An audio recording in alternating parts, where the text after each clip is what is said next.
ආයුබෝවන් සියලු සමීක්ෂණ වාර්තා නැවත නැවතත් තහවුරු කරන ලංකාවේ අංක 1 ප්‍රවෘත්ති ප්‍රකාශ පැතගත් ඇත්ත කියන හිරු මධ්‍යහන ප්‍රවෘත්ති සමගින් මම මහේෂ් සේනාරත්න මම රෝෂිනී විජේසූරිය මුලින්ම අවධානය දවසේ සිරස්තල වෙත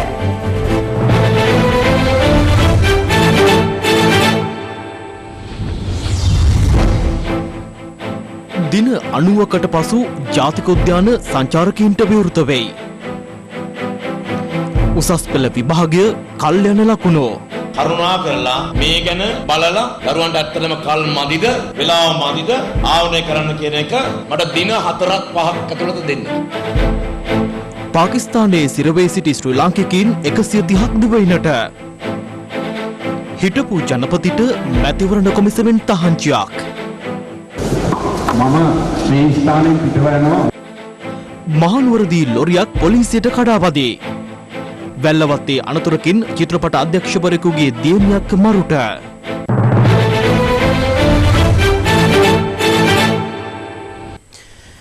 මෙවර උසස් පෙළ විභාගයේ පැවැත්වන දිනය කල් දැමීම පිළිබඳ නැවත සලකා බැලීමට සිය අවධානය යොමු ඇති බව අධ්‍යාපන අමාත්‍ය ඩල සලහපෙරුම් මහතා පවසනවා. උසස් පෙළ සිසුන්ගේ ඉල්ලීම සලකා බලමින් එම තීරණයට එළඹි බව අමාත්‍යවරයා සඳහන් කළා. දවසේ පුවත අගෝස්තු මාසයේ පැවැත්වීමට නියමිතව තිබූ උසස් පෙළ විභාගය සැප්තැම්බර් මාස 7 වෙනිදා ආරම්භ කිරීම සඳහා මේ වන විට සැලසුම් සකස් කර තිබෙනවා. කෙසේ වෙතත් එම තීරණය පිළිබඳ යලි සලකා බලන බව අධ්‍යාපන අමාත්‍යවරයා සඳහන් කළේ මාතර අකුරැස්ස ප්‍රදේශයේ පැවති ජන හමුවකදී. දාද උදේ මට එද්දි කතා කරා. ආනන්ද විද්‍යාලයේ දරුවෝ කණ්ඩායම. පළවෙනි වතාවට උසස් පෙළ කරන දරුවෝ කණ්ඩායම. උසස් පෙළ විභාගයට දීලා තියෙන දිනේ සැප්තැම්බර් 7. අපිට කල්මදි. බැරිද සර් මේක වෙනස් කරන්න? තව අඩු ගන්න සති 3ක් විතර අපිට දෙන්න බැරිද? අපි කාගෙත් මේක ඉල්ලීමක්. සර්ගේ Facebook එකටත් මේ පරිණිවිඩ දාලා තියෙනවා කියලා කිව්වා. මම වාහන නැගලා ඉස්සෙල්ලම කිව්වේ අධ්‍යාපන ලේකම්තුමාට කතා කරලා කරුණා කරලා මේ ගැන බලලා දරුවන්ට ඇත්තටම කල් මදිද වෙලාව මදිද ආවරණය කරන්න කියන එක මට දින 4ක් 5ක් ඇතුළත දෙන්න කියලා. දරුවෝ කියනවා නම් අපි තීන්දුවක් ගන්න ගෝඨාභය ජනාධිපතිතුමා මහින්ද අගමැතිතුමා දරුවන්ට අදාළ ඕනම කාරණයකදී දරුවන්ගේ පැත්තෙන් හිතලා මිසක්කා දේශපාලකයෙකුගේ පැත්තෙන් හිතලවත් නිලධාරීන්ගේ පැත්තෙන් හිතලවත් නෙමෙයි. මේ අතර නිරෝධායන නීති රීතිවලට අනුව පාසල් කටයුතු නැවත ආරම්භ කිරීම සම්බන්ධයෙන් විදුහල්පතිවරුන් සහ ගුරුවරුන් දැනුවත් කිරීමේ වැඩසටහන් මේ වන විට ආරම්භ කර තිබෙනවා. ඒ අනුව ගාල්ල දිස්ත්‍රික් සෞඛ්‍ය සේවා අධ්‍යක්ෂ කාර්යාලයේ වෛද්‍යවරුන් විසින් ගාල්ල ඕල්කට් විද්‍යාලයේ ගුරුවරුන් දැනුවත් කිරීමේ වැඩසටහනක් අද ක්‍රියාත්මක වුණා. එහිදී COVID-19 අවධානම අවම කර ගැනීම සහ පවතින වැසි සමය තුළ ඩෙංගු ඕදුරින් දරුවන් බේරා ගැනීම ආදී කරුණු සම්බන්ධයෙන් වැඩි වශයෙන් අවධානයට ලක්ව තිබෙනවා. දවසේ පුවත COVID-19 වසංගතයේ හේතුවෙන් පාකිස්තානයේ කුටු වී සිටි ශ්‍රී ලාංකිකයන් 130 දෙනෙකු කටුනායක බණ්ඩාරනායක ජාත්‍යන්තර ගුවන් තොටුපළින් මෙරටට පැමිණියා. ඒ ශ්‍රී ලංකන් ගුවන් සේවයට අයත් විශේෂ ගුවන් යානයකින්.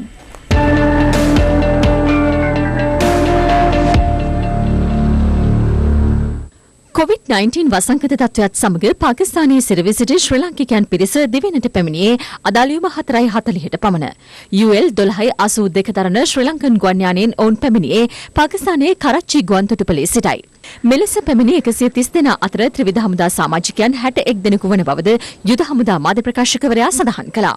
අදාළ ගුවන් මගින් පිරිස සහ ගුවන් යානයේ කාර්ය මණ්ඩලය ගුවන් තොටුපළ පරිශ්‍රයේදීම PCR පරීක්ෂාවට ලක් කෙරුණේ මෙලෙසින්. PCR පරීක්ෂණ වාර්තාව ලැබෙන තෙක් ඔවුන් රඳවා තබා ඇත්තේ ගුවන් තොටුපළ අවට රෝහල් 4කයි. මේ අතර අද දිනය තුළ මේ දක්වා මෙරටින් කිසිදු COVID-19 රෝගියෙකු වාර්තා වුණේ නැහැ. ඒ අනුව මෙරටින් වාර්තා වන සමස්ත COVID-19 ආසාදිතයන් සංඛ්‍යාව 1889ක්. ඒ අතරින් ප්‍රතිකාර ලබා පූර්ණ සුවය ලැබීමෙන් අනතුරුව රෝහල් වලින් පිටව ගිය පිරිස 1287ක් වන අතර 591 දෙනෙක් තවදුරටත් ප්‍රතිකාර ලබනවා. ත්‍රිවිධ හමුදාව මගින් මෙහෙවන නිරෝධායන මධ්‍යස්ථාන 5ක රැඳී සිටි පුද්ගලයන් 222 දෙනෙකු අද සිය නිරෝධායන කාල සීමාව අවසන් කර පිටව යාමට නියමිතයි. මෙතන සිංහල, දමිළ, මුස්ලිම්, ක්‍රිස්තියානි එම ජාතිය මෙලිය කිසිම දෙයකට කිසිම ભેදයක් නැතුව ඉතාම නිවිස ලැබුවා. ඒ අතර අපේ හමුදාව කියන්නේ ලෝකෙට විශිෂ්ට හමුදාවක්. මට කියන්න තියෙන අන්තිමට කියලා තියෙන අපේ විධානදාර බෙස්ට්. ත්‍රිවිධ හමුදාව විසින් පවත්වාගෙන යන ලබන නිරෝධායන මධ්‍යස්ථාන තුලින් පුද්ගලයන් 13875 දෙනෙකු නිරෝධායන ක්‍රියාවලිය අවසන් වී තම නිවෙස් වෙත පිටත්ව ගොස් තිබෙනවා. අද දින වන විට ත්‍රිවිධ හමුදාව මගින් පාලනය කරනු ලබන නිරෝධායන මධ්‍යස්ථාන 43ක් තුළ පුද්ගලයන් 4387 දෙනෙකු නිරෝධායනය වෙමින් සිටිනවා. නාවික හමුදාවේ COVID-19 ආසාදිත රණවිරුවන් සංඛ්‍යාව 882 දෙනෙකු ලෙස වාර්තා වෙනවා. ඉන් 708 දෙනෙකු මේ වන විට පූර්ණ සුවය ලබා රෝහල් වලින් බැහැර ගොස් තිබෙනවා. දැනට රණවිරුවන් 174 දෙනෙකු තවදුරටත් රෝහල්ගතව ප්‍රතිකාර ලබමින් සිටිනවා. මේ අතර COVID-19 වෛරසය පැතිරීමත් සමග තැපැල් දෙපාර්තමේන්තුව හරහා සිදු කළ ඖෂධ බෙදා හැරීමේ කටයුතු අද සිට නවතා දමන බව තැපැල්පති රංජිත් ආරියරත්න මහතා පවසනවා. ඔහු සඳහන් කළේ තැපැල් දෙපාර්තමේන්තුවේ සාමාන්‍ය රාජකාරී කටයුතු සහ ඉදිරියේදී සිදු කිරීමට අපේක්ෂිත මැතිවරණ කටයුතු සඳහා ප්‍රමුඛත්වයක් ලබා දීමේ අරමුණින් මෙම තීරණය ගත් බවයි.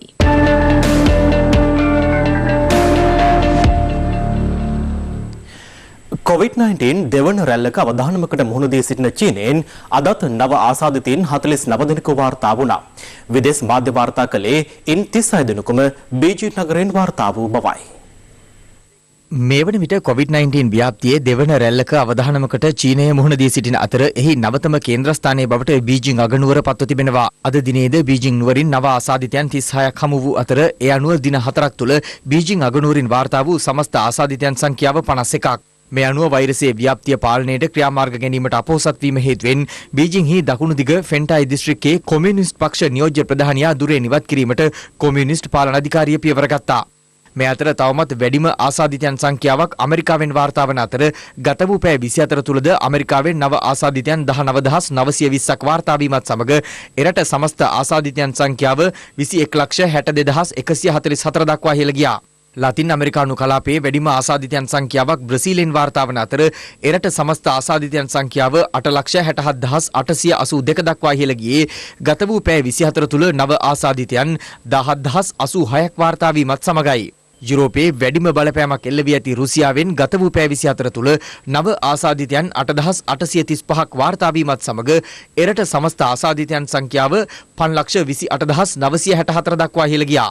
මේ අතර දෛනිකව වාර්තා වන COVID-19 ආසාදිතයන් සහ මරණවල අඩුවීම සැලකිල්ලට ගනිමින් ප්‍රංශය අද සිට තවදුරටත් නිරෝධායන සහ සංචරණ සීමා ලිහිල් කිරීමට පියවර ගත්තා. නිරෝධායන සහ සංචරණ සීමා ලිහිල් කිරීමට ඉතාලිය පියවර ගැනීමත් සමග වෙනිස් නගරය වෙත සංචාරකයන්ගේ ආකර්ෂණය යළිත් යොමු වී ඇති ආකාරයක් දක්නට ලැබෙනවා.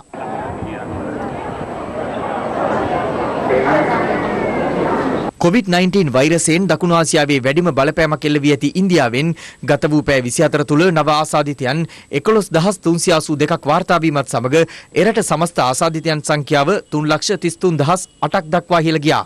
ඉන්දියාවෙන් වාර්තා වන COVID-19 මරණ සංඛ්‍යාව 9520ක්. ලොව සිව්වෙනියට වැඩිම COVID-19 ආසාදිතයන් සංඛ්‍යාවක් වාර්තා වන රට බවට පත් ඇත්තේද ඉන්දියාවයි. මේ අතර ඉන්දියාවේ රෝහල්වල ඉඩකඩ සීමා වීම හේතුවෙන් දුම්රිය මැදිරි 500ක් ඇඳන් 8000කින් සමන්විත කොවිඩ් ප්‍රතිකාර වාට්ටු ලෙස සූදානම් කිරීමට එරට සෞඛ්‍ය අංශ පියවර ගෙන තිබෙනවා. මේ අතර පේරු රාජ්‍යයේ සංචරණ සීමා සහ නිරෝධායන රෙගුලාසි කඩ කරන පුද්ගලයන්ට එරට ආරක්ෂක අංශ කසපහර එල්ල කිරීමට කටයුතු කරන ආකාරය විදේශ මාධ්‍ය වාර්තා කළා.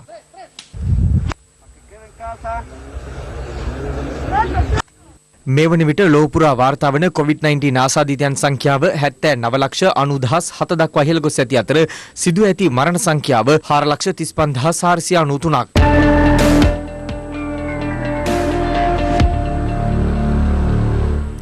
COVID-19 වසංගතය පැතිර යාමත් සමග මාස 3කට ආසන්න කාලයක් වසා දැමුණු මෙරට ජාතික උද්‍යානවල සංචාරක සේවා අද නැවත ආරම්භ කළා. ඒ අනුව යාල, විල්පත්තුව, උඩවලව ඇතුළු ජාතික උද්‍යාන 7ක් අද සිට සංචාරකයන් සඳහා විවෘතයි.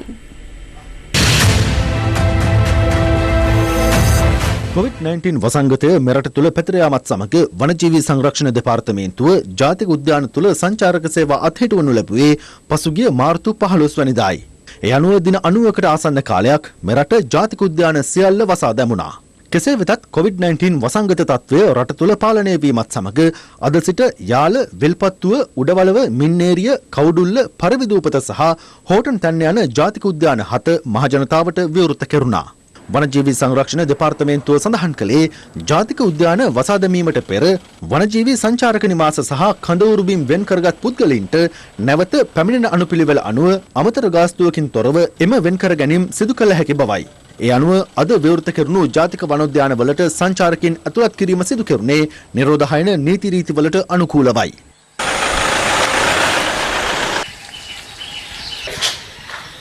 අපි මේ වයිල්ඩ් ලයිෆ් ෆොටෝග්‍රැෆි වලට හුරු වෙලා මේක බොහොම සන්තෝෂයෙන් වින්ද කට්ටියනේ. අපි මාස ගාණක් ගෙදරටලා ඉඳලා ඒක මේක නැවත අපිට ලැබීම ගැන අපි බොහොම සන්තෝෂයි. කොරෝනා වලින් පස්සේ ට්‍රිප් එකක් විදිහට එළියට එන පළවෙනි එක ඇත්තටම හොඳයි හැම අතින්ම. අපි මාස ගාණක් ක්වොරන්ටයින් වෙලා අපි බොහොම නොවිසිලිමත් වෙලා හිටියේ. ඒ අවස්ථාවට උදා වුණා. හරිම සතුටුයි. මාස 3-4ක් අපිට රස්සා නැතුව හිටියේ. දැන් ඉතින් ඉස්සරහට ඒ විදේශිකයෝ. සෆාරි ජීප්‍රතයක ගමන් කළ හැකි පුද්ගලයන් සංඛ්‍යාවද 5 දෙනෙකුට සීමා කරන ලෙස වනජීවි සංරක්ෂණ දෙපාර්තමේන්තුව මගින් උපදෙස් ලබා දී තිබුණා. මීට පෙර තිබ්බ විදිහේ සංචාරකයන් පැමිණීමෙන් 50% වගේ තමයි ඇතුළත් කරන්න බලාපොරොත්තු වෙන්නේ. ඊට පසුව යහපත් පසුබිමකින් පස්සේ පෙර පරිදිම සංචාරකයන් උද්‍යානය නැරඹීමේ අවස්ථාව ලබා දීමට කටයුතු කරනවා. මහජනතාවට කියන්නේ අපේ නිරෝධායන නීතීන් පිළිපදිමින් මේ ස්වභාව සෞන්දර්ය යම් මට්ටමක විඳින්න අවස්ථාවක් තියෙන. ඒ හින්දා අපේ රටේ තියෙන වසංගත තත්ත්වය සැලකිල්ල අරගෙන ඒ නිරෝධායන රීතීන් අනුගමනය කරමින් අපිට සහාය දක්වන්න කියලා ඉල්ලීමක් කරනවා. මේ අතර මෙරට සංචාරක ආකර්ෂණය දිනාගත් තවත් සුන්දර ස්ථානයක් වන තංගල්ල පරිවිවැල්ල සාමාන්‍ය දිනවලදී දහස් ගණනින් සංචාරකින් පැමිණෙන ස්ථානයක්. COVID-19 වසංගත තත්ත්වයක් සමග මෙම ස්ථානය පසුගිය මාස කිහිපය පුරාම පැවතියේ දැඩි පාළු ස්වභාවයකින්. නමුත් මේ වන විට එම සංචාරක පාරාදීසය යළිත් සංචාරකයන්ගෙන් පිරී ඉතිරි යන ස්වභාවයක් දැකගත හැකියි.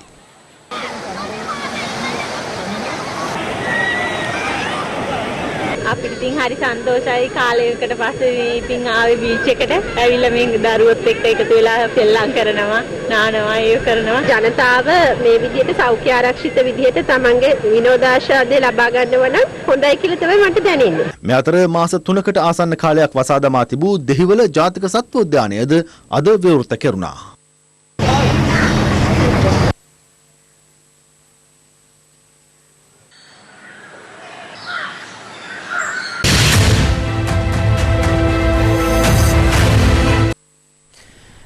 තැපැල් ඡන්දය භාවිත කරන දිනය සම්බන්ධයෙන් තීරණයක් ගැනීම සඳහා මැතිවරණ කොමිෂන් සභාවේ රැස්වීමක් හෙට පැවැත්වීමට නියමිතයි. මේ අතර මැතිවරණ දිනය ප්‍රකාශයට පත් කර තිබියදී නීති විරෝධී පෝස්ටර් බැනර් ප්‍රදර්ශනය කරන පුද්ගලයන්ට එරෙහිව නීතිය දැඩිව ක්‍රියාත්මක කරන බව පොලිසිය පවසනවා. අගෝස්තු 5 වනදා මහමැතිවරණය ප්‍රකාශයට පත් කිරීමෙන් අනතුරුව මැතිවරණ කොමිෂන් සභාව හෙට රැස්වන්නේ පළමු වතාවටයි. එමෙන්ම සතියන්තයේ පැවති පෙරහුරු මැතිවරණවල ප්‍රගතිය සම්බන්ධයෙන් සහ මහමැතිවරණයේ සංවිධාන කටයුතු සම්බන්ධයෙන්ද මෙහිදී සාකච්ඡාවට ගැනීමට නියමිත බවට වාර්තා වනවා. කෙසේ වෙතත් රැස්වීම පැවැත්වෙන වේලාව සම්බන්ධයෙන් තවමත් අවසන් තීරණයක් ගෙන නැහැ. මේ අතර ප්‍රදර්ශනය කර ඇති නීති විරෝධී පෝස්ටර් බැනර් ඉවත් කිරීමේ කටයුතු සිදුවන බව පොලිසිය පවසනවා. 2020 මහා මැතිවරණයට අදාළව මේ වෙන විට මැතිවරණ දිනය ප්‍රකාශයට පත් වෙලා තියෙනවා. ඊට අදාළව කටවුට් බැනර් පෝස්ටර් ප්‍රදර්ශනය කිරීමට අවසර ලබා දී තිබෙන්නේ රැස්වීමක් පැවැත්වෙනවා නම් ඒ රැස්වීම භූමියේ සහ ඊට අමතරව අපේක්ෂකයා ගමන් කරන අවස්ථාවලදී එම වාහනේ ඊට අමතරව මැතිවරණ කොමිෂන් සභාව විසින් පක්ෂ ලේකම්වරුන් සමග එකඟ වන අවස්ථාවලදී යම් යම් සීමා ලිහිල් කිරීමක් ලැබෙනවා. එවැනි අවස්ථාවලට පරිබාහිරව ප්‍රදර්ශනය කරනු ලබන සියලුම කටවුට් බැනර් පෝස්ටර් ආදී නීති විරෝධී එවැනි නීති විරෝධී බැනර් පෝස්ටර් ආදී තමයි ඉවත් කිරීමට කටයුතු කළේ. ඉදිරියේදී යම්කිසි තැනැත්තෙක් හෝ යම්කිසි දේශපාලන පක්ෂයක් නැවත එවැනි ප්‍රදර්ශනය කිරීම සිදු කරනවා නම් ඔවුන්ට එරෙහිව දැඩිව නීතිය ක්‍රියාත්මක කිරීමට අපේක්ෂා කරනවා. ඒ වගේම විශේෂ වීඩියෝ සහ ඡායාරූපගත කිරීමේ කණ්ඩායම් සෑම කොට්ටාශයකටම යොදවලා තියෙනවා. ඔවුන් විසින් ඒ සියල්ලව වීඩියෝ ගත කිරීමෙන් සහ ඡායාරූපගත කිරීමෙන් පසුව අධිකරණ කටයුතු සඳහා ඔවුන් ඒ පොලිස් ස්ථානවලට ඒවා බාර දීමට කටයුතු කරනවා. රටේ පවතින වත්මන් දේශපාලන තත්ත්වයේ සම්බන්ධයෙන් පක්ෂ විපක්ෂ දේශපාලඥයින් මෙලෙස අදහස් පළ කළා. රන්ජන් රාමනගර පටිගත වලින් ඒ තැටි වලින් මොනවද එළියට ආවේ? නඩු කාර්යයන්ට කතා කරලා CID ගේ ඩිරෙක්ටර්ලට කතා කරලා කොල්ලස් කොමිසමේ නිලධාරීන්ට කතා කරලා මොනවද කරුවේ? ඒව තමයි ආපාලනේ වගේ සිද්ධ වුණේ කාලේ. ඒ නිසා තමුන්නාන්ස මේව හොඳට මතක තියාගන්න. ඒ හොල්මන් තාම සමහර තැන්වල ඉඳලා හොල්මන් කරන හූල්ලා නූල්ලා වගේ තවත් හූල්ලා නූල්ලා ඉන්නවා.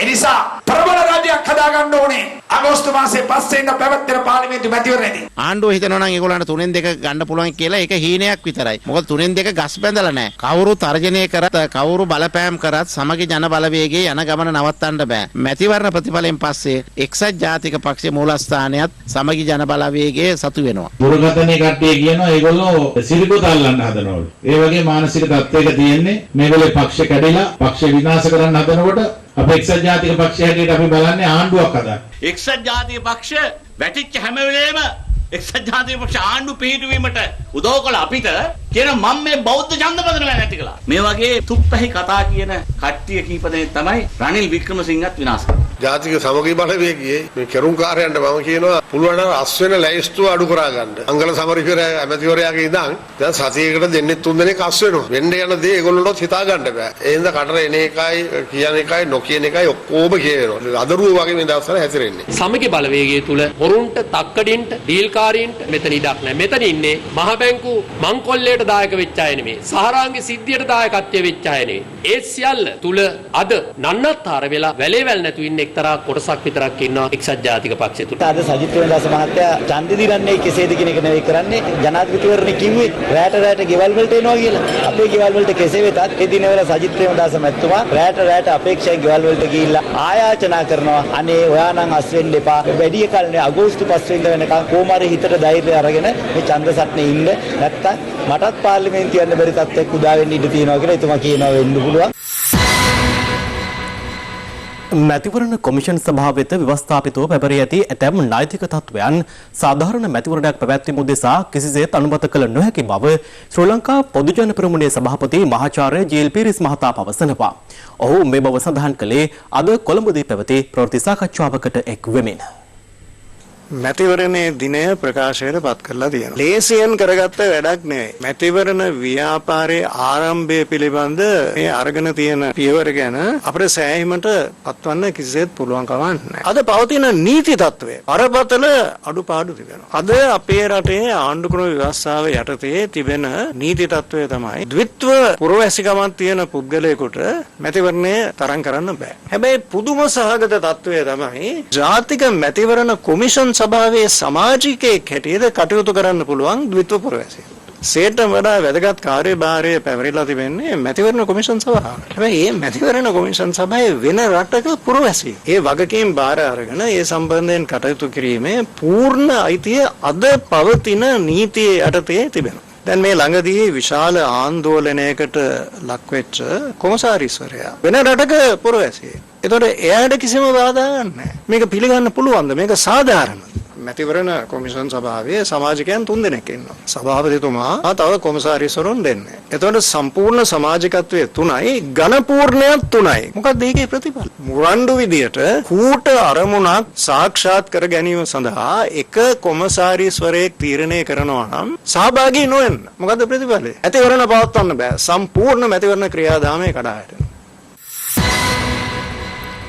මැතිවරණ ජයග්‍රහණය වෙනුවෙන් ඕනෑම අභියෝගයකට සූදානම් බව සමගී ජන බලවේගයේ සමාජික තිස්ස අත්තනායක මහතා පවසනවා. ඔහු මේ බව සඳහන් කළේ සමගී ජන බලවේගයේ පක්ෂ කාර්යාලයේ අද සංවිධානය කර තිබූ ප්‍රවෘත්ති සාකච්ඡාවකට එක්වෙමින්.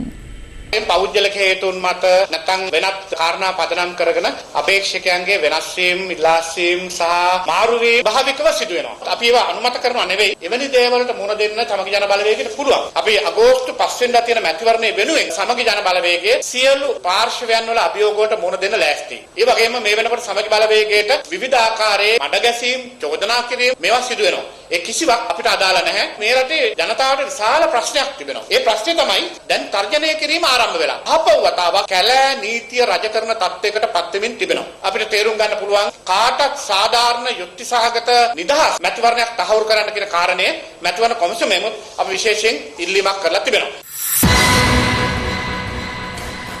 මැතිවරණ කාලයක් එළඹ තිබෙන මොහොතක රට තුළ මතුවෙමින් පවතින ප්‍රචණ්ඩත්වයේ මැඩලීම සඳහා රජයේ අවධානය යොමු යුතු බව අසගිරි පාර්ශවයේ ලේකකාධිකාරී පූජ්‍ය මැදගම ධම්මානන්ද හිමියන් පවසනවා.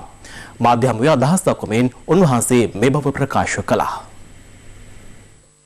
මේ දිනවල දිවයිනේ විවිධ මැරවර සිද්ධි ප්‍රචණ්ඩත්වයක් සිද්ධ වෙන බවක් දකින්න ලැබෙනවා. මැතිවරණ කාලවකවානුවක් එළඹ තිබෙන මොහොතේ රට තුළ සාමය පවත්වා ගැනීමත් ප්‍රචණ්ඩකාරී තත්ත්වයන් මර්ධනය කර ගැනීමටත් රජය මේ අවස්ථාවේදී විශේෂ අවධානයක් යොමු කළ යුතුයි කියන කාරණය අපි විශේෂයෙන් සිහිපත් කරනවා. පසුගිය වකවානුවේ මත්ද්‍රව්‍ය ජාවාරම් කරුවන් විවිධ ආකාරයේ ප්‍රචණ්ඩකාරී ලෙස හැසිරීම අපට දකින්න ලැබුණා. වර්තමානයේ නැවතත් ඒවා ඉද්ගත වෙනවා. ඒවා මර්ධනය කර ගැනීමට රජයේ විශේෂ අවධානය යොමු කරන හැටියට ජනාධිපතිතුමාටත් රජයටත් විශේෂයෙන් අපි සිහිපත් කර සිටිනවා. හිටපු අමාත්‍යවරුන් වන අර්ජුන රණතුංග, පාටලී චම්පික රණවක සහ ජනතා විමුක්ති පෙරමුණ තමන් සමග විවාදයකට නොෙන්නේ ඔවුන්ගේ කළු සල්ලි සහ විදෙස් රටවල වත්කම් පිළිබඳ හෙළිවෙතයි බියෙන් බව ඇවන්ගාඩ් සමාගමේ සභාපති නිශංක සේනාධිපති මහතා පවසනවා. දේශපාලන පරිගැනීම් වලට ලක්වන පිළිබඳ සොයා බලන ජනාධිපති කොමිසම හමුවේ සාක්ෂි ලබා දීමට පැමිණි අවස්ථාවේ මාධ්‍යවේදීන් යොමු කළ ප්‍රශ්නවලට පිළිතුරු ලබා දෙමින් ඔහු මේ බව සඳහන් කළා. 2015-2019 අතර කාලය තුල දේශපාලන පරිගැනීම්වලට ලක්වන පිළිබඳ සොයා බලන ජනාධිපති කොමිසම හමුවේ ඇවන්ගාඩ් මැරිටයිම්ස් ආයතනයේ සභාපති නිශංක සේනාධිපති මහතා අද සාක්ෂි ලබා දීම සඳහා පැමිණ තිබුණේ 5 වන දිනටයි. අර්ජුන රණතුංග මහත්මයා කියලා තියෙනවා නිශංක සේනාධිපති හමුදාව හිටපු මිනිහෙක් කොහොමද මේ රටේ ධනපතියෙක් වෙන්නේ කියලා. ඒක කොයිතරම් පහත් ප්‍රකාශයක්ද කියලා ඔබතුමාලට තේරෙනවා. ත්‍රිවිධ හමුදාවේ කිසිම රණවිරුවෙකුට මේ රටේ පොසතෙක් වෙන්න බෑ, ධනවතෙක් වෙන්න බෑ. ඒ කියන්නේ ක්‍රිකට් ගහලා තරඟ පාවලා දීලා තමයි උට ධනවතෙක් වෙන්න පුළුවන් කියලා. මම ඒක තමයි ඔහුගෙන් ඇහුවේ. අර ඇමරිකාවේ තියෙන ඩොලර් ලක්ෂ 6මාරක් වටන ගේ ICC කින් තෑගි දුන්නාද? එහෙම නැත්නම් එයා මුදල් දීලා ගත්තද? ඒ මුදල් දීලා ගත් එක බැංකු හරහා දැනුම් දීලා වත්කම් වලට ඉලිදරව් කරලා තියෙනවා. මම වරාය හොරකම් කරපුවා, හොරෙන් ගෙනාපු ක්‍රේන්ස් ගැන, අර අල්මාරි බඩු මුට්ටු හදපු ගැන ඒක ඔක්කොම මම ප්‍රකාශ කරන්න එන්න කියන නැවත වතාවක් විවාදයකට. ඒ වගේම තමයි අර JVP එක මිලියන 200ක වටිනාකම තියෙන බිල්ඩිමක් කුලියට දීලා තියෙන විජිතේරක් ගෙන ඕන කියලා මම දැක්කා. තව තියෙන මට උඟක් දේවල් අයර්ලන්තේ ගෙවල් තියෙන වතු ගැන මේගොල්ලන්ට කියන්න. කැටවල හම්බ කරපු සල්ලි. ඒක ඒගොල්ලොත් එන්නේ නැත්තේ මේ විවාදෙට. දැන් චම්පිකට මම අභියෝග කරා එයාගේ පනම පේපර්ස් වල හොරෙන් හංගලා තියෙන කළු සල්ලි ගැන. කතා කරද්ද වචනයක් නැහැ. මේක තමයි සංවිධානාත්මකව සොරකම් කිරීම සහ කළු සල්ලි සෙවීමේ දේශපාලනය. මේගොල්ලන් අතුගාලා දාන්න මේ මහ ජනතාව පෙරට එන්න ඕනේ. බලංගොඩ කල්තොට ප්‍රදේශයේදී වලවේ ගඟේ දියනෑමට ගිය තරුණයින් දෙදෙනෙකු දිය කිලිමෙන් ජීවිතක්ෂයට පත්ව තිබෙනවා. මෙලෙස මේ ගොස් ඇත්තේ අවුරුදු 22 සහ 20 වන වියේ පසු වූ තරුණයින් දෙදෙනෙක්. බලංගොඩ කල්තොට වැලිපතයාය ප්‍රදේශයේ වලවේ ගඟේ 20 වන වැලිමංකඩ අසලින් දියනෑමට ගිය පිරිසක් අතරින් දෙදෙනෙකු දියේ ගිලී තිබුණේ ඊයේ පස්වරුවේයි. මොරගහේන මිල්ලාව ප්‍රදේශයේ පෞද්ගලික ආයතනයක සේවය කරන පිරිසක් විනෝදචාරිකාවක් යන අතරතුර අදාළ ස්ථානයෙන් දියනෑමට ගොස් තිබෙනවා. පොලිසිය සඳහන් කළේ එහිදී තරුණයන් දෙදෙනෙකු දියගිලී ජීවිතක්ෂයට පත්ව ඇති බවයි. මෙලෙස මිය ගොස් ඇත්තේ 23 හැවිරිදි ඕපනායක අකරැල්ල හත්තලිහේන ප්‍රදේශයේ පදිංචි තරුණයෙකු සහ 20 හැවිරිදි කොත්මලේ නවතිස්පනේ පදිංචි තරුණයෙක්. හිටපු ජනාධිපති මෛත්‍රීපාල සිරිසේන මහතාගේ ප්‍රධානත්වයෙන් අද පොළොන්නරුවේදී සංවිධානය කර තිබූ උත්සවයක් මැතිවරණ කොමිසමේ මැදිහත්වීමෙන් අත්හිටුවනු ලැබුවා. එම උත්සවය මැතිවරණ නීති උල්ලංඝනය කරමින් සංවිධානය කර ඇති බවට ලැබුණු පැමිණිල්ලකට අනුවයි. පසුගිය උසස් පෙළ විභාගයෙන් විශ්වවිද්‍යාල වරම් ලද සිසු දරුදරියන් ඇගීමේ උත්සවයක් පොළොන්නරුව පුලතිසි බුද්ධි මණ්ඩපයේදී සංවිධානය කර තිබුණේ හිටපු ජනාධිපති මෛත්‍රීපාල සිරිසේන මහතාගේ ප්‍රධානත්වයෙන්. කෙසේ වෙතත් උත්සවය ආරම්භයත් සමග එම ස්ථානයට පැමිණි මැතිවරණ කොමිසමේ නිලධාරීන් අදාළ උත්සවය මැතිවරණ නීති උල්ලංඝනයක් බවට දන්වා එය අත්හිටවන ලෙස දැනුම් දුන්නා.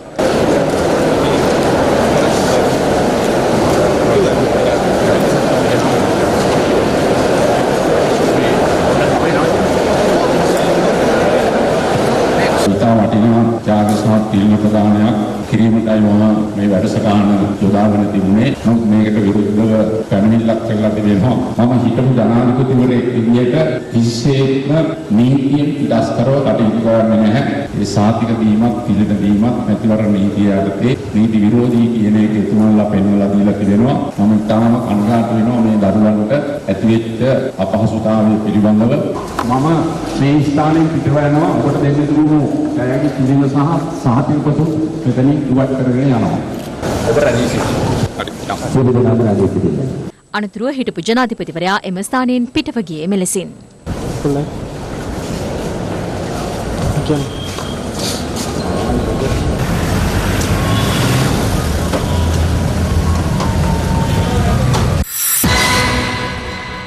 වැල්ලවත්ත සහ මහනුවර ප්‍රදේශයේ සිදු වූ අනතුරු දෙකකින් කාන්තාවක සහ තවත් පුද්ගලයෙකු ජීවිතක්ෂයට පත් වුණා. එම අනතුරු වලින් තවත් තිදෙනෙකු බරපතල තුවාල ලැබූ අතර වැල්ලවත්තේ සිදු වූ රියානතුරින් ජීවිතක්ෂයට පත් ඇත්තේ මෙරට ප්‍රසිද්ධ චිත්‍රපට අධ්‍යක්ෂවරයෙකුගේ දියණියක්. වැල්ලවත පොලිස් ඔසමේ පරණ හැවලොක් මාර්ගයේ පෞද්ගලික අධ්‍යාපන ආයතනයක් ඉදිරිපිටදී මෙම අනතුර සිදු වුණේ ඊයේ පස්වරු 5:30ට පමණ. ඒ පාමංකඩ දෙස සිට මායා වටරවුම දෙසට ධාවනය වූ වැගන්නාර් රථයක් සහ ප්‍රතිවිරුද්ධ දිශාවෙන් පැමිණි කාර් රථයක් එකිනෙක ගැටීමෙන්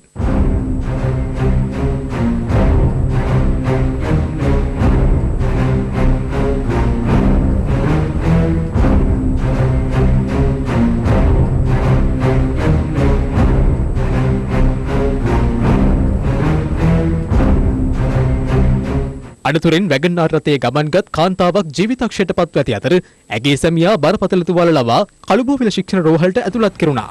සිද්ධියෙන් මියගොස් ඇත්තේ පිළියන්දල ගොරකපිටිය ප්‍රදේශයේ පදිංචි ප්‍රසිද්ධ චිත්‍රපට අධ්‍යක්ෂවරයෙකු වන චන්ද්‍රරත්න මාපිටිගම මහතාගේ දියණියයි.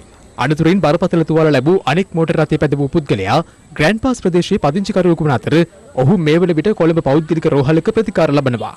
මේ අතර කටුගස්තොර සිට පේරාදෙණිය දක්වා 10 තොගයක් ප්‍රවාහනය කරමින් සිටි ලොරි රථයක් මහනුවර මූලස්ථාන පොලිස් භූමියට කඩා වැදීමෙන් සිදු වූ අනතුරකින් ලොරි රථයේ රියදුරු ජීවිතක්ෂයට පත්ව ලොරි සහායකයා බරපතල තුවාල ලැබුවා. සුන්පුන් අතර සිරවී සිටි ලොරි සහායකයා ගලවා ගැනීමට පොලිස් නිලධාරීන්ට දැඩි වෙහෙසක් දැරීමට සිදු වුණා.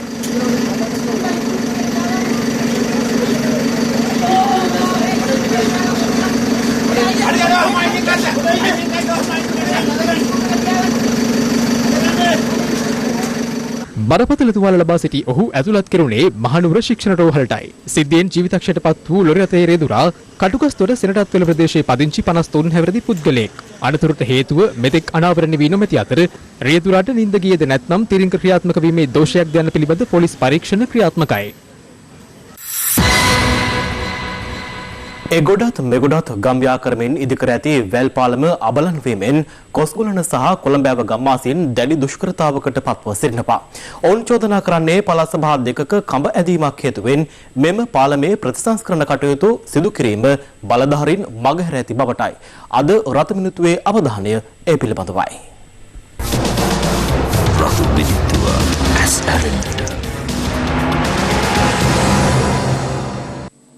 කළුතර සහ රත්නපුර දිස්ත්‍රික්ක යා කරමින් කොස්ගුලන සිට කොළඹෑව දක්වා කුකුලේ ගඟ හරහා ඉදිකර ඇති මෙම වැල් පාලම මතින් දහස් ගණනක් ජනතාව සිය දෛනික කටයුතු ඉටු කර ගැනීමට ගමන් කරන්නේ වසර ගණනාවක සිටයි. කාලයාගේ ඇවෑමෙන් මේ වන විට ඉතා දුබල තත්වයකට පත්ව ඇති පාලම හේතුවෙන් ජනතාව මේ වන විට දැඩි දුෂ්කරතාවයකට පත්ව ඇත්තේ එදිනෙදා කටයුතු වලට ඉන් එල්ල කර තිබෙන බලපෑම සුළුපටු නොවන බැවින්. මේකේ දවසකට මම හිතන 100ක් විතර මේකෙන් අපිත් සුමාන්ට දවසක් දෙකක් වගේ එනවා යන්න එන්න බෑ. බොහොම අමාරුවෙන් තමයි යන්නේ. අතාලම හදලා දෙනවනම් මේක තමයි ලොකුම දෙයක් අපේ මහ ජනයාට. හදිස්සි අනතුරක් වෙලා තියා ලෙඩෙක් වුණොත් එහෙම ලෙඩාව ගෙනියන්නත් ඕනේ පුටුවක තියලා හරි ওই පාලමේ තමයි. මලගයක් වුණත් ඒ මලගේ පෙට්ටිය ගේන්න තරමක් මේ පාලමෙන් බෑ. පෙට්ටිය මගදී කණු දෙක හිර වෙනවා. එහෙම අනන්ත වෙලා තියෙනවා මේ ගමට. පාලමේ ඇති අනතුරුදායක තත්වයට කදිමනිද සුණාකමේ මේ හේතුවෙන් ගම්මානයේ දරුවන් සහ භික්ෂුන් වහන්සේගේ අධ්‍යාපන කටයුතුද එනහිට ඇති අතර පාසල් යාමට ඇති බාධා හේතුවෙන් කොළඹෑව කනිටු විදුහලද වසා දැමීමේ අවධානමකට ලක්ව තිබෙනවා. ගම්මානයේ පුංචි ජීවිතයත් මරණයත් අතර සරණක නිරත වීමට සිදු අවස්ථාවන් ගැනද මතකය අවදි කළා. අපේ අයියා පියෝ වැටෙන ගිහින් එක දවසක් අල්ලගත්තා. අපේ යාළුවෙක් මේ ලෑල්ලක් කැඩිලා ගියා. ඊට පස්සේ අපි තමයි ආවක් ගත්තේ. එක දවසක් ඉස්කෝලේ ඇරලා එනකොට පාලමේ ලෑල්ලක් කැඩිලා අක්කගේ කකුල ගියා. අක්කව ගත්තේ අපි. කොළඹෑව කොස්ගුලන ප්‍රදේශවාසීන් දැඩි ආර්ථික අපහසුතාවකටද පත්ව තිබෙන්නේ සිය භවභෝග අලෙවි කර ගැනීම සඳහා රැගෙන යාමේ පවතින ගැටලුව හේතුවෙන්.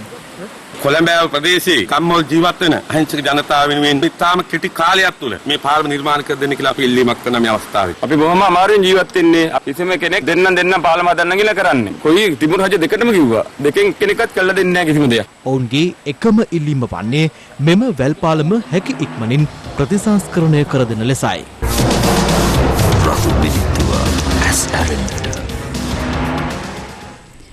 හිරු ප්‍රවෘත්ති හරහා අනාවරණ කළ නිලුව ලංකාගම කිතුල් මදින්නන්ගේ ගැටලුවලට විසඳුම් ලබා දීමට විශේෂ බහර අමාත්‍ය විමල් වීරවංශ මහතාගේ අවධානය යොමුව තිබෙනවා.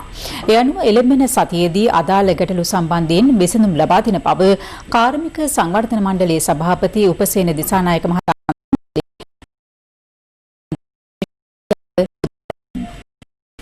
දකුණක කිතුල් කේන්ද්‍රස්ථානයේ ලංකාගම කිතුල් මදින්න පසුගිය 7 වෙනිදා හිරු මධ්‍යහන ප්‍රවෘත්ති ප්‍රකාශය හරහා අප අනාවරණ කළා.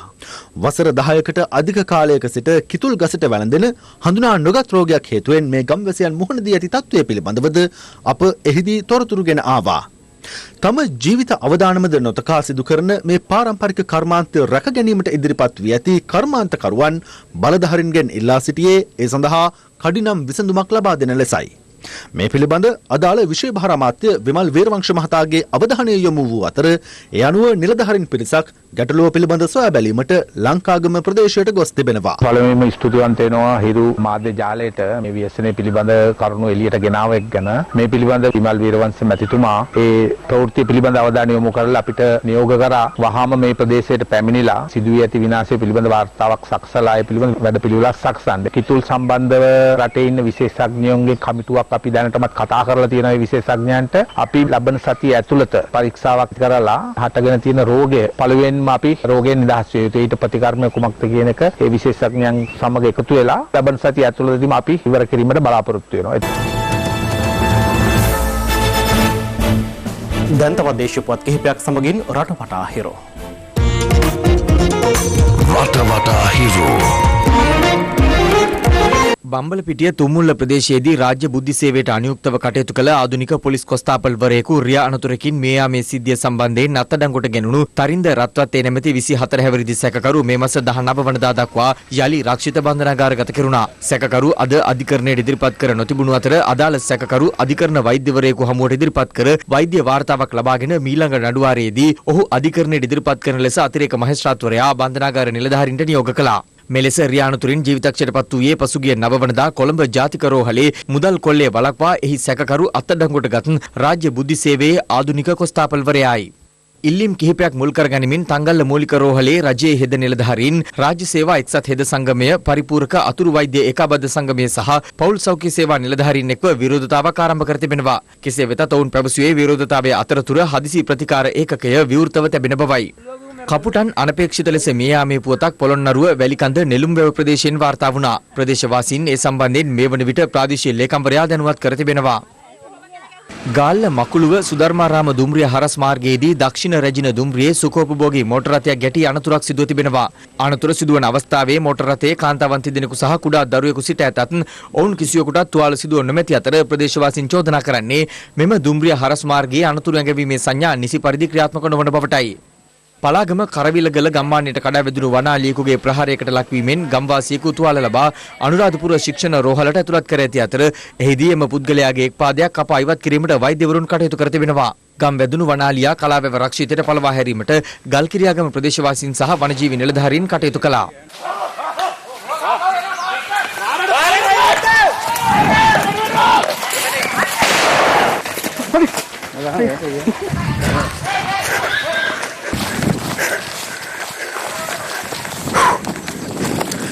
රුපියල් ලක්ෂ 10කට අධික වටිනාකමකින් යුත් හෙරොයින් ග්‍රෑම් 62ක් සමග 31 හැවිරිදි කාන්තාවක් කහතුඩුව ප්‍රදේශයේදී පොලිස් අත්අඩංගුවට ගෙන තිබෙනවා. මේ වන විට මරණ දණ්ඩනයට නියමව සිටින හා රිමාන්ඩ් බන්ධනාගාරයේ සිටින මද්‍රව්‍ය ජාවාරම්කරුවන් දෙදෙනෙකුගේ මත්කුඩු බෙදා හැරීමේ නිරත වන මෙම කාන්තාවගේ නිවස පරීක්ෂා කිරීමේදී ජංගම දුරකථන 5ක් ඉලෙක්ට්‍රොනික තරාදි 2ක් සහ මද්‍රව්‍ය ප්‍රවාහනය සඳහා යොදාගත් යතුරු පැදියක් පොලිස් භාරයට ගෙන තිබෙනවා. රටවටා හිරෝ. දැන් අවධානය දවසේ විනිමය අනුපාත පිළිබඳවයි.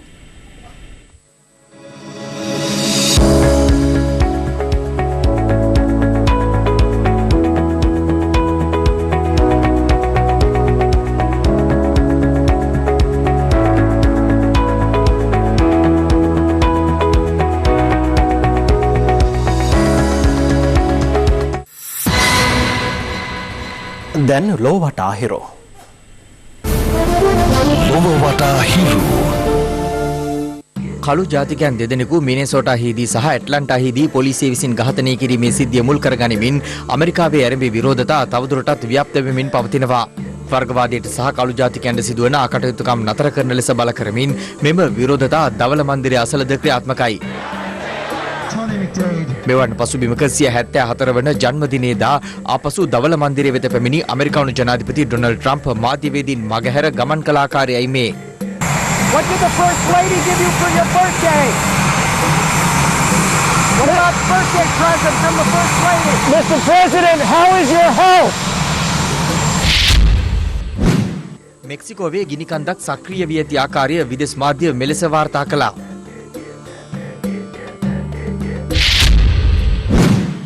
වැසි සහිත කාලගුණය හේතුවෙන් බටහිර බෙන්ගාලයේ මහල් 3කින් සමන්විත අඩක් නිම කළ ගොඩනැගිල්ලක් කඩා වැටෙන ආකාරයයි මේ.